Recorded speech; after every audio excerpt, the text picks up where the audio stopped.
Okay, we're at home with Jen, who is taking out the trash. That's right. And goodness, look at that designer sweater and jeans combo. Oh, she is nailing that cozy casual look. Oh, she's opening the can, and the trash is in. She is working that driveway. Well, with Marshall's amazing prices on designer fall fashion, no one can blame her for feeling this fabulous. Whoa! Oh, just look at that lipstick. Better get to Marshall's. Oh, I'm leaving right now.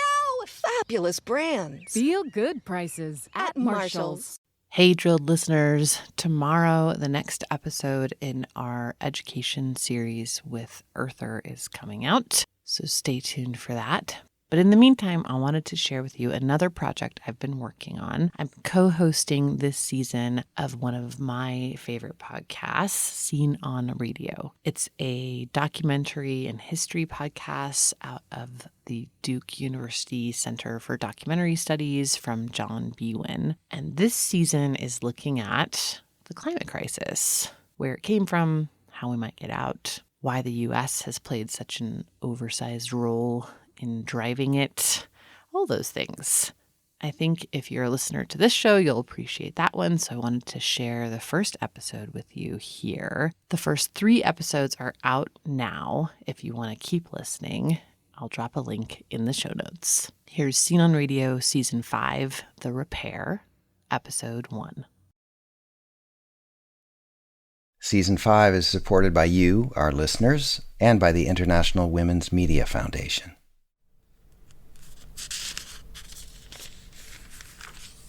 In the beginning, God created the heavens and the earth. We begin tonight with the state of emergency in California as historic heat fuels dangerous wildfires. Parts of Australia have been hit by the worst flooding in a century. Southern Africa is facing one of its deadliest droughts ever. And the earth brought forth vegetation, plants yielding seed after their kind. And trees bearing fruit, with seed in them after their kind. And God saw that it was good. Then God said, "Let the waters teem with swarms of living creatures." In the next 30 years, rising sea levels could affect 3 times more people than previously thought. There are 150 million people currently living in cities that could be underwater by 2050. And let the birds fly above the earth in the open expanse of the heavens. And God made the beasts of the earth after their kind, and the cattle after their kind, and everything that creeps on the ground. According to the United Nations-backed report, up to 1 million species of plants and animals are at risk of extinction, many within decades. And the authors warn that the loss of all that biodiversity could pose a threat to human well-being. And God created man in his own image. In the image of God, he created him. Male and female, he created them. And God blessed them, and God said to them, "Be fruitful and multiply, and fill the earth, and subdue it, and rule over the fish of the sea, and over the birds of the sky, and over every living thing that moves on the earth."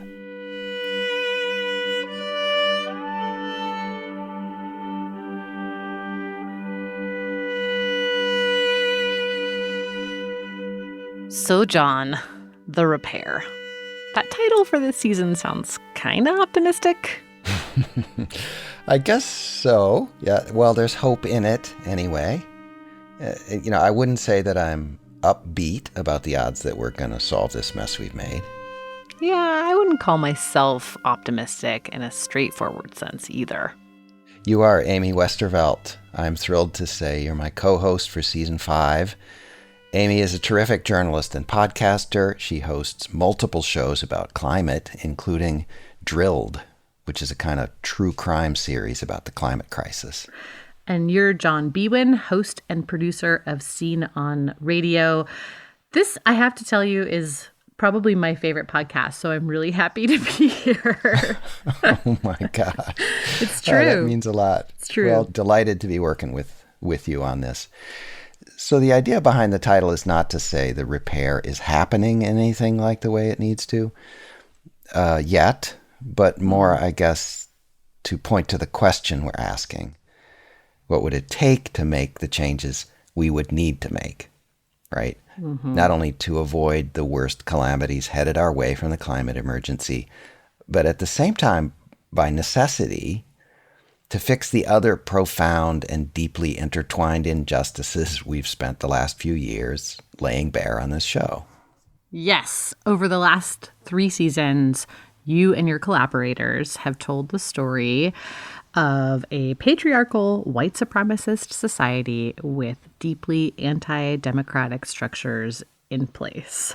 A society built first and foremost for the extraction of wealth by the relative few at the expense of millions of exploited people and the natural world. Yeah, so what might all of that have to do with our ecological crisis? Right, other than everything. Having taken on those big questions about who we are as a society, this one seemed like a natural to take on next. And besides, climate is humanity's most serious existential challenge, maybe ever. So what would repair really mean? To answer that question, we need to get clear about what the problem really is. Where did we go wrong? Like really, not just in the technologies we created or the fuel we decided to burn in the last few centuries, but in our deepest cultural values. How and where and when did we make such a profoundly wrong turn? Crucially, you and I have been saying we a lot, as in where did we go wrong? Who is this we?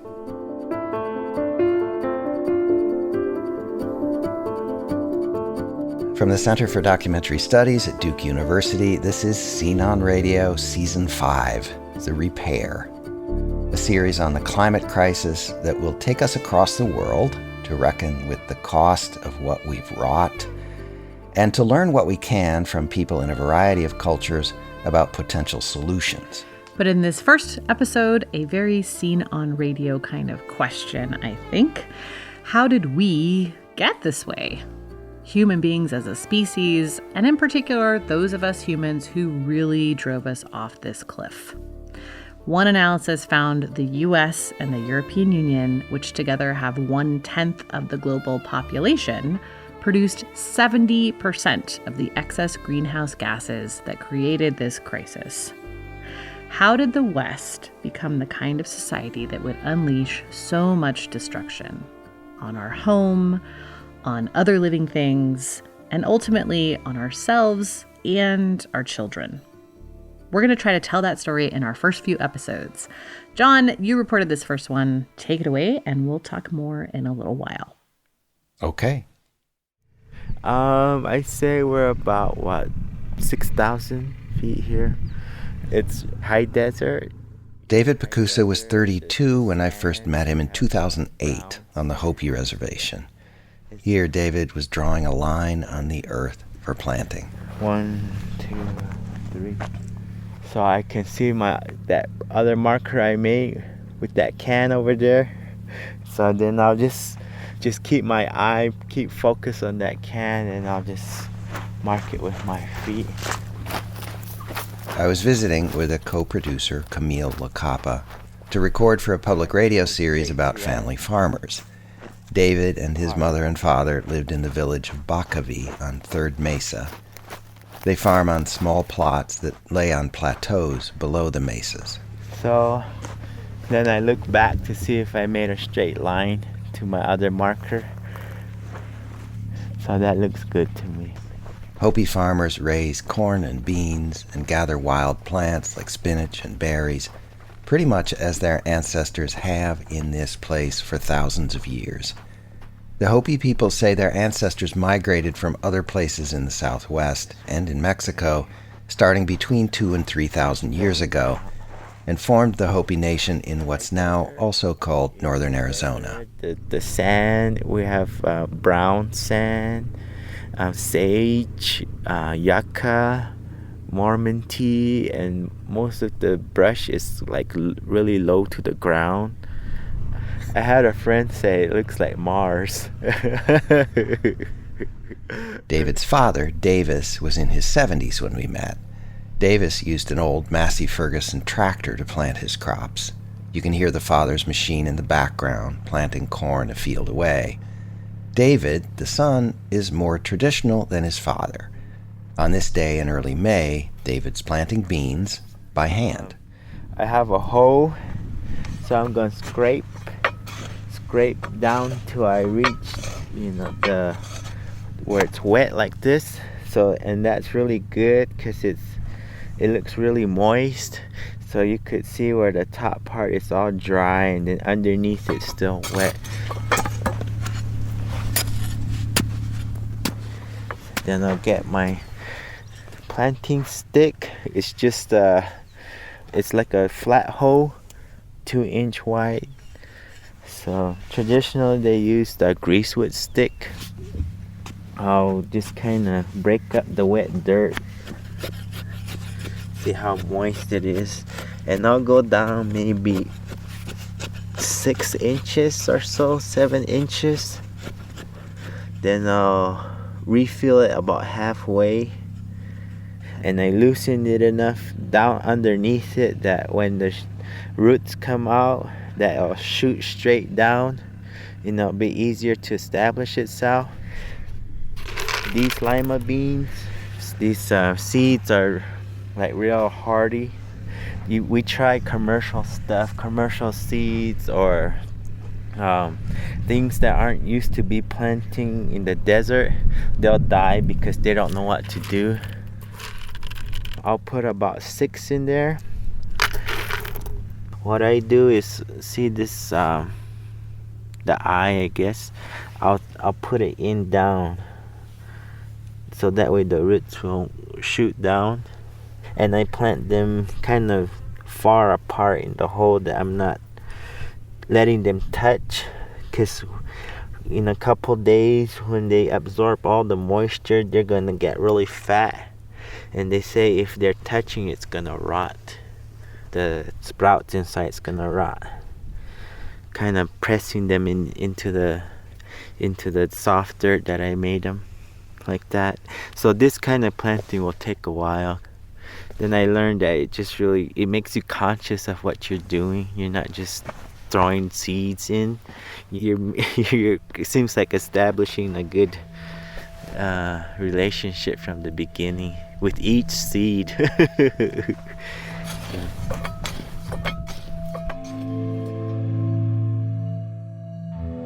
The Hopi practice dry farming, using those hardy, desert-friendly seeds their ancestors passed down over centuries. They rely on whatever moisture the desert offers up in a given year. Snow running off the mesas in the spring, the hit-or-miss monsoons that roll across the desert in summertime. Most Hopi farmers, including the Pakusas, do not irrigate. They don't use synthetic fertilizers, not even manure.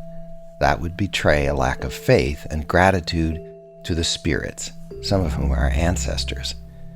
As a farmer, David is part of something much bigger than simply growing food for his family. He tells me when he's working in the fields, he's got company. All through this, in this little, between that mesa and then in this little corner, it's just full of ruins. You'll find pot shards here and there. So people have been living here or farming here for a long time. Prehistoric people were farming through here. I always go with that kind of attitude that there's things that have been here way older than me, and that they see my intentions, what I'm doing, and that I'm asking their permission, and also to aid me in my work in farming. I can feel it. There's all these energies around, and there's all kind of things that help, your ancestors or the things of this land and the whole reason why we plant. So I'm just the tool, I'm not the source of it happening. I'm just the one that's, putting the seeds in and taking care of it. And so I try to do it in a real respectful way.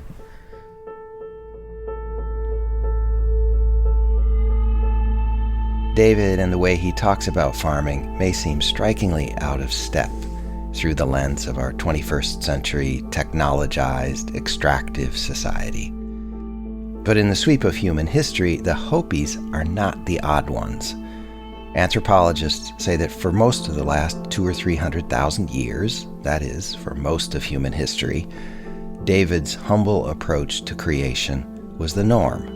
His sense that he has to serve nature, not the other way around, that was pretty much universal.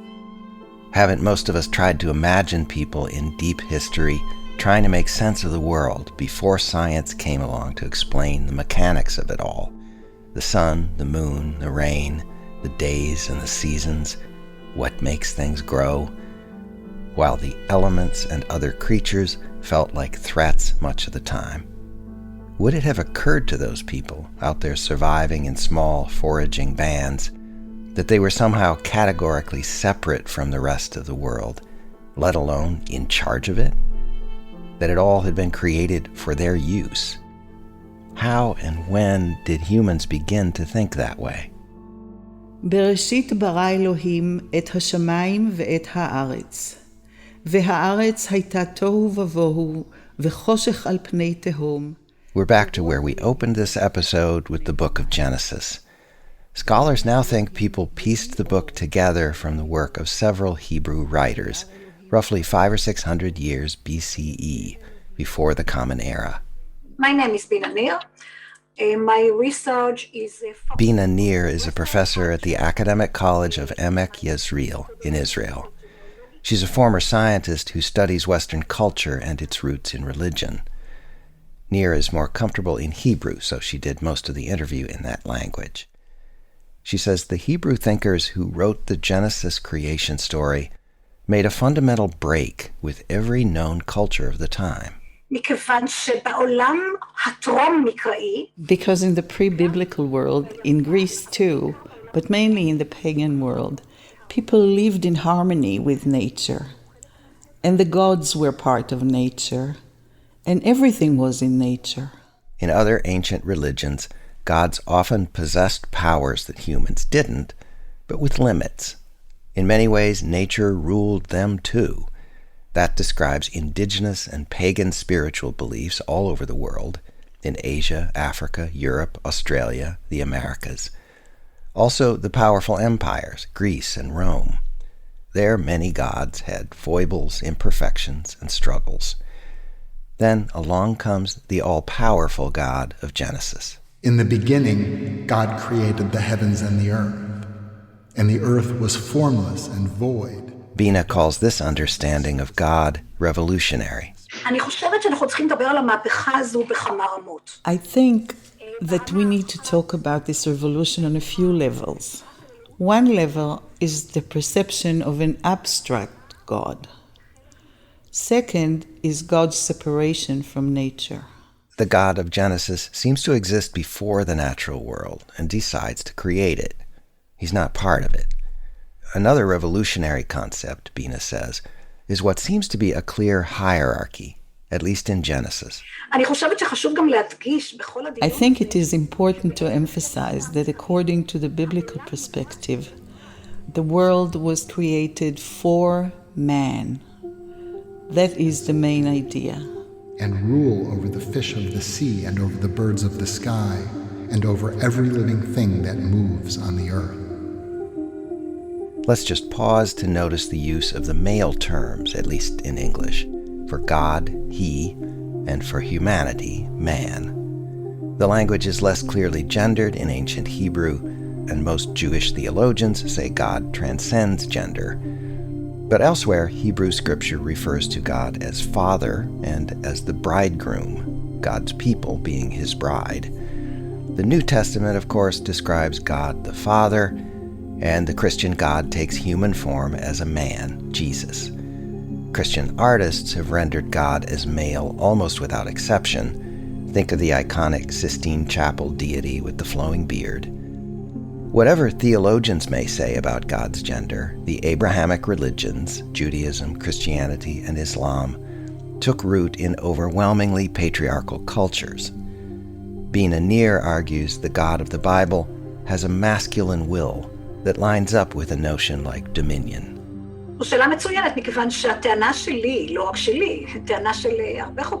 If man invented God, It says something about the people who invented this masculine God. What exactly it meant for humanity in ethical terms that God had given humans dominion over the rest of creation, that was open to debate, as we'll see. But Bina Nir highlights one other profound conceptual shift the writers of Genesis introduced.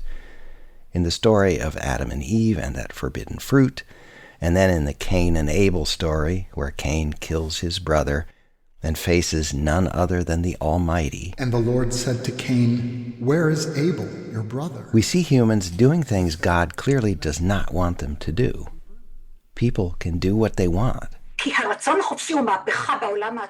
The idea of free will was a revolution in the ancient world, where there was only inevitability and destiny.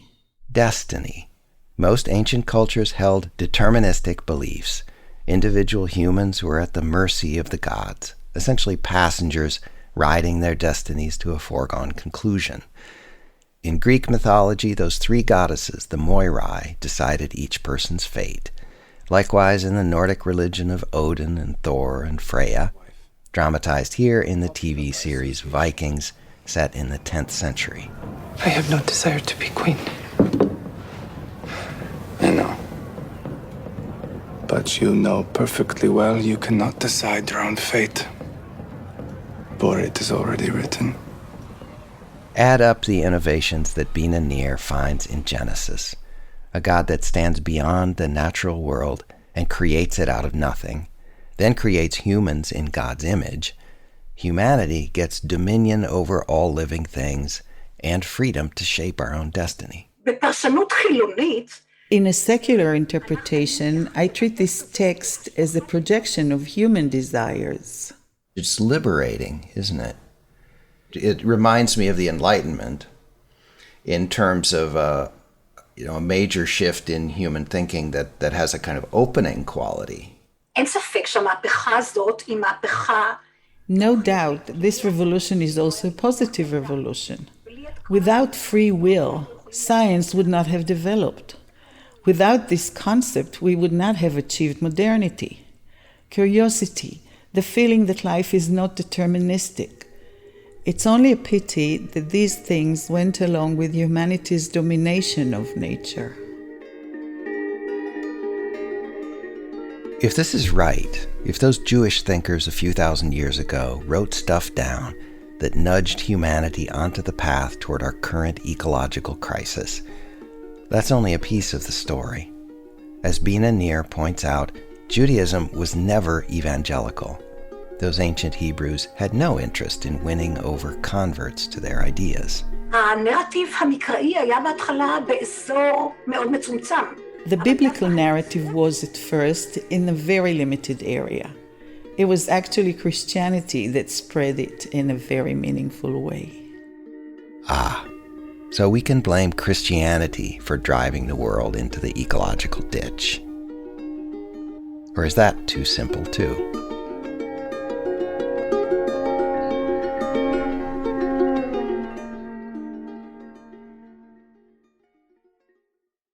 Get running this fall at Dunkin' with $2 medium iced coffees from 2 to 6 p.m. Try any of Dunkin's delicious iced coffee, like their signature original blend. Or treat yourself to mocha, caramel, or the fall favorite, pumpkin. Always freshly brewed, made just the way you like it. Make time for happy hour and enjoy a $2 medium iced coffee from 2 to 6 p.m. Washington, D.C. runs on Dunkin'. Participation may vary. Limited time offer. Exclusions apply. That shift in Genesis, the introduction of a God who gives humanity dominion over the rest of nature, did not by itself bring about a drastic change in the ways people behaved. For one thing, the Jewish Bible, the Old Testament to Christians, wasn't consistent on that point. Because Genesis 1 is the beginning of the Bible, it kind of stands out. But if you look elsewhere in the Bible, there are completely contradictory messages. Kate Rigby is an Australian scholar who directs the Research Centre for the Environmental Humanities at Bath Spa University in England. She says, for instance, God does not elevate humanity nearly so much in the book of Job. You know, Job saying, "Oh, woe is me, why have these terrible things happened to me?" And he gets this harangue, this voice, the voice from the wind, the storm. Yahweh speaks and sort of basically says, "Look, I make it to rain on the desert where no man dwells." Who has split open a channel for the flood and a way for the thunderbolt, to bring rain on a land without people, on a desert without a person in it, to make the seeds of grass to sprout? And by the way, do you know about the lives of the ravens and all the other creatures? Names a whole lot of wild creatures. It says, you don't understand their lives. I care about them. The God of Job seems to be saying, it ain't all about you, buddy.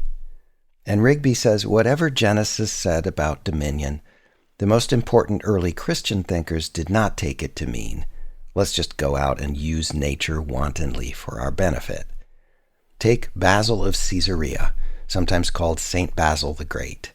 He was Greek, an important theologian and bishop in Asia Minor, today's Turkey, in the 4th century. And I have to confess, I've grown very, very fond of Basil. Kate has been studying theologians through Christian history who interpreted the creation story in Genesis.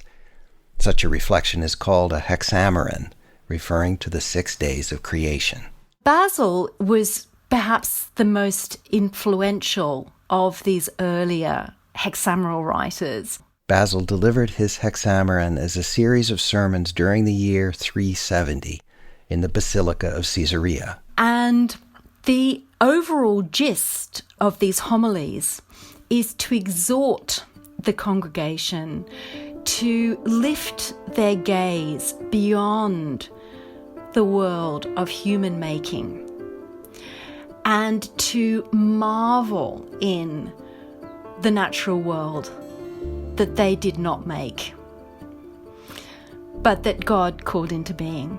And they just are the most breathless celebration of nature. He keeps on saying, he says things like, there are so many things I could talk about. What am I going to choose? What am I going to leave out? You know, and he says, oh, my discourse has run away with me. Night has fallen.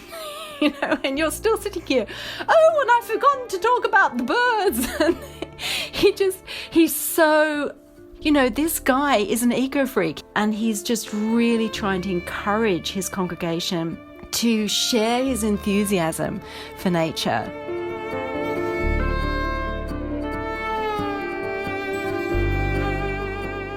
Rigby says Basil's account of the creation story is incomplete. He parses it up to the 6th day, when God creates man and woman, and stops. The homilies break off with the making of the first humans, but before the verses about humans having dominion. And, you know, it looks like he was really uncomfortable with that, and he actually didn't want to go there, and so he didn't. Basil was a leader in the East, where the Orthodox Church later took root. A major early thinker in the western part of the Christian world, Augustine. You know, I've tended to have a fairly dim view of Augustine, mainly because he seems to have saddled Western Christianity in particular with an absolutely terrible attitude towards sexuality, that sexuality is somehow connected with the original sin. Absolutely appalling stuff. But then I started reading more about his reflections on creation, and he's just so enamored of other critters and little things like worms and ants and annoying things like mosquitoes. He says, well, I don't know why God made these things, but are they not marvelous when you look at them in themselves? Are they not fabulous? So that's all quite endearing. Augustine, like Basil, wrote extensively on Genesis and its meaning. In his analysis, Augustine does get all the way through the 6 days, but just doesn't have much to say about the whole dominion thing, Kate says. Seems that didn't rank high among his takeaways. Yes, she says, there were other early Christian thinkers who adopted the idea that God made the plants and non-human animals for people, there's this idea that because the account is seen as culminating on the sixth day with the creation of humans, even in that period of late antiquity, you do get this idea among some of the commentators that the rest of creation is to subserve human interests. So that you can find. It's also true that Augustine, for all his appreciation of non-human animals, made a hard distinction between us and them. He said only humans are rational creatures, not brutes, and only humans have souls. That kind of thinking clearly justified domesticating and using animals for human benefit. But treating animals as livestock was not new to the post-Genesis world or to Christianity. And think about it. For a solid millennium after Basil and Augustine's time, all through the Middle Ages, the technologies that Christian societies used didn't change much, as in the rest of the world. David Pacusa, the Hopi farmer, his kind of planting would have looked ordinary the world over. People did most everything by hand or with simple machines or with the help of an ox or a horse. Humanity's impact on the rest of the natural world stayed pretty gentle, certainly compared to what would come later. True, people had not yet invented powerful tools of extraction and pollution, but maybe in a culture concerned mostly with piety, they weren't in a hurry to. The West had not yet constructed a culture of reckless exploitation. To finish building that violent machine, Europeans would need to bolt on a few more parts.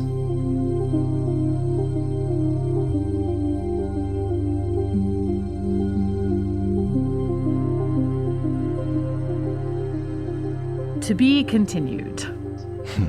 Yes, we've still got to get to the part where we really went off the rails. Amy Westervelt is back, as in past seasons, with my collaborators and co-hosts. You and I are going to spend a little time unpacking a few ideas at the end of each episode. Right. So Kate Rigby seems to be saying that in Christianity, once Christianity sort of became the main force for spreading this story in the book of Genesis, that there was always some tension about the meaning of dominion. That pretty clear statement in Genesis chapter 1 that God put humanity in charge of the rest of nature. That's right. Did dominion mean that God was handing over the earth and the other creatures to humans to serve our desires, to use it all as we wish, even destroy it if that suits us? Or was God giving humanity a sacred responsibility to act as stewards of the plants, the animals, and the earth? Yeah, that tension would persist, and it still does, really. But it would get more intense, and the stakes would get much higher centuries later, as we'll hear in the next episode. Okay, but however you interpret it, the whole dominion thing does seem like a problem. I mean, declaring our species to be in charge of the world, or really claiming that a deity has put us in charge, that's an arrogant, anthropocentric take, no matter which way you look at it. I see that, but I wonder if there's a less narcissistic way to look at it. Humans have shown, unfortunately, that we have tendencies and capabilities that put us in a unique category as a species, it seems to me. I mean, could whales or chimps do to the planet what we've done? That's not necessarily about saying we're the best or the most important species. It could be about admitting that we're uniquely dangerous, so we have a special responsibility. Because of our big brains, opposable thumbs, our ability to invent toxic chemicals and powerful contraptions. Yeah, that makes sense. And then add to that our consciousness, which includes a sense of our own importance and ambition and ego, a wish to dominate. And you do get this sort of distinctive ability to transform the environment and to completely wreck things for other creatures and for ourselves. And I'll go ahead and say it. I'm not a religious person, not a Christian or Jewish believer. For me personally, this is not about taking scripture as some kind of real-world guide or needing to find an interpretation of Genesis that I can defend. Though, of course, for a lot of people, it could be about that. Yeah, I'm not particularly religious either. I grew up really Catholic, went to church every Sunday, did catechism, that whole thing. My dad was a Mexican Catholic who had a Bible in all of our bathrooms. And I went to Catholic high school too. But my parents didn't want to force my brother or me to join the church, and they sort of left it up to us. They gave us this big decision when we were 17, and neither one of us really went for it. So I'm not religious at all today, but I did get a big dose of it in my youth. And on the nature front, I think Catholics are pretty obsessed with St. Francis of Assisi and this sort of stewardship approach. Like there's this very kind of, there's this one statue that like you see in every Catholic auntie's yard that's like St. Francis with kind of Snow White vibes, with like birds on his hand and squirrels at his feet, you know? Right. But the Catholic Church is also the church that cooked up indulgences for the rich. So, you know, yeah. Yeah. It's a mixed bag, right? Yeah. I think my Catholic grandmother might have had that St. Francis too. Yeah. They all do. Yeah. But what we're trying to do is to understand what happened historically and how we got here, including the question of how much to blame any one factor, such as the impulse to claim dominion over nature, on the Abrahamic religions. It seems you could argue for an interpretation of dominion, that biblical idea that just recognizes the peculiar power humans have to do damage. Right. And then an interpretation that's really about responsibility and stewardship because of that power, right? And that seems to be the way that some really important Christian thinkers, like Basil at least, saw things for a time. But dominion still feels like a ticking time bomb, or I don't know, pick your other terrible metaphor. Well, I've come to think of it as a permission slip, written and tucked quietly into a book on the shelf that somebody could pull out when they really wanted to use it. Oh, I love that. It's like, look, God said it was okay, this horribly destructive thing I'm about to do. It's fine. Yeah. You know, looking at the chunk of history that we've covered so far, moving from the ancient world into the early Christian era, looking at it through the frame of this series, has got me thinking in a different way about the Middle Ages, the long stretch that sometimes people used to call the Dark Ages. Right. That's so interesting.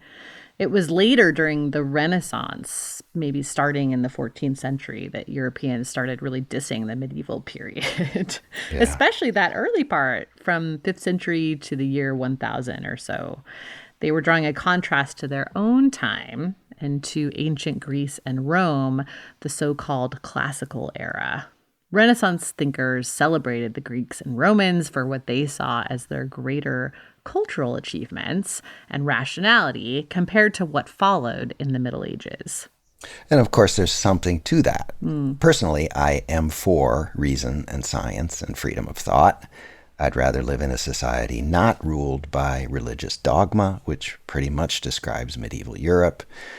But life and history are complicated, and change pretty much always means trade-offs, doesn't it? Yeah. We can look at medieval Europe as a place and time where people were sort of hunkered down, living steady lives, pursuing piety, and conforming to the edicts of the church. In other words, not pushing the boundaries, not inventing lots of new stuff, not revolutionizing much of anything, or exploring and conquering new worlds. Certainly not compared with what would come later. They weren't pushing the changes that would lead us to where we are today, well on our way to recklessly and arrogantly destroying the only home we have. We'll be telling more of that story in the next couple of episodes. But before we leave this one, there's another important piece of the puzzle that I think we should talk more about. Patriarchy. Yeah. We've touched on it only a little so far. You did a whole season about it. In your Men series in season 3, you found that patriarchy was widespread in the world long before anyone started writing Genesis. Yes, it apparently emerged about 10 or 12,000 years ago along with the development of more complex agriculture-based societies. Patriarchy is a system of domination and control. So if that's the underlying problem we're talking about here, human beings deciding that they have the right to contain and dominate and use other beings for their benefit. Well, I mean, men were doing all of the above to women in most so-called civilizations in the time frame we're talking about here. Absolutely. There were exceptions, including among some indigenous cultures in this hemisphere. By the way, in the Hopi tradition, the natural world, humanity included, of course, was created by Mother Earth, not the abstract male or male-ish god of the Bible. And like the Cherokee people we heard about in Season 4, traditional Hopi governance is clan-based and matrilineal. David Bakusa, the Hopi farmer we heard in this episode, he's talked to me about Hopi reverence for women and for the feminine. All of that shows in his really nurturing approach to farming.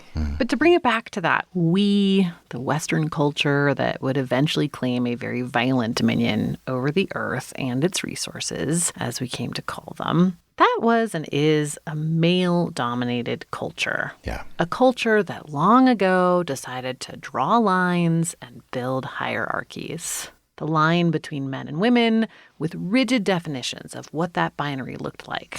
Who and what men and women were, what their roles were, and who would control whom. Yeah, maybe male dominance over women was the original sin, which would kind of set the pattern. I'm a man, and I have God-given dominion over my woman. It's not a huge stretch to say, come to think of it, seems I have God-given dominion over the fish of the sea and the birds of the air and every living thing on earth. And along the way, dominion over other human beings who don't practice my religion or look like me. Yeah. But we'll have a lot more to say about that, won't we? Yes, in episode 2. Amy, you mentioned the term natural resources. Let's take a minute and talk about language. I know, right? I feel like that term really points to this deep cultural inheritance in the English language and in Western thinking, and the fact that it's hard to talk about this stuff without perpetuating really skewed ways of thinking. When, you're talking about resources, you're assuming an exploitative relationship.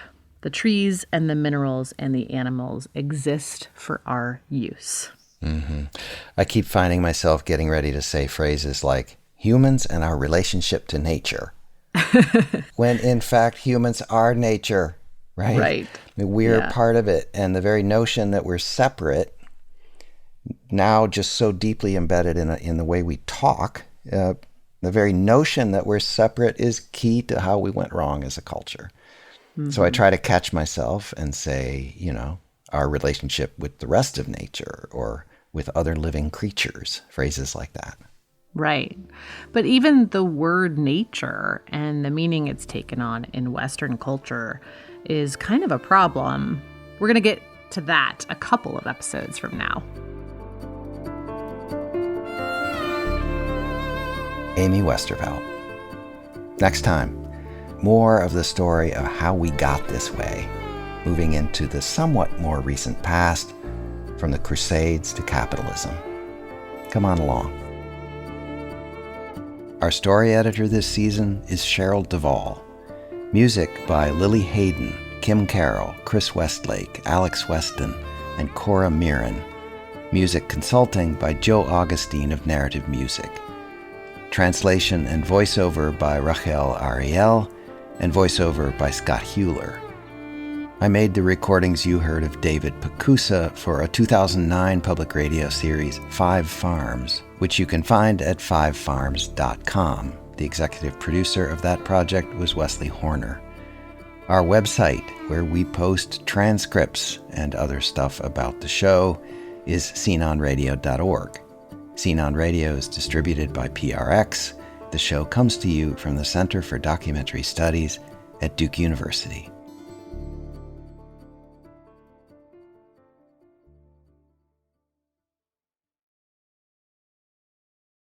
Get running this fall at Dunkin' with $2 medium iced coffees from 2 to 6 p.m. Try any of Dunkin's delicious iced coffee, like their signature original blend. Or treat yourself to mocha, caramel, or the fall favorite, pumpkin.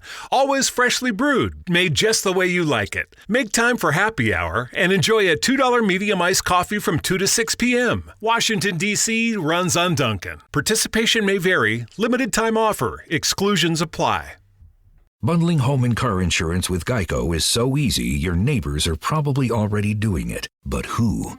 They may drop little hints like, beautiful day out. Even more beautiful since we saved by bundling our home and car insurance with Geico. or Yard work is hard. Much harder than bundling with Geico, which was easy. it may be even subtler, like, Speaking of burgers, we bundled our home and car insurance with Geico and saved a bunch of money. bundling is easy with Geico. Just ask your neighbors. And now it's Geico's Motorcycle Rules of the Road.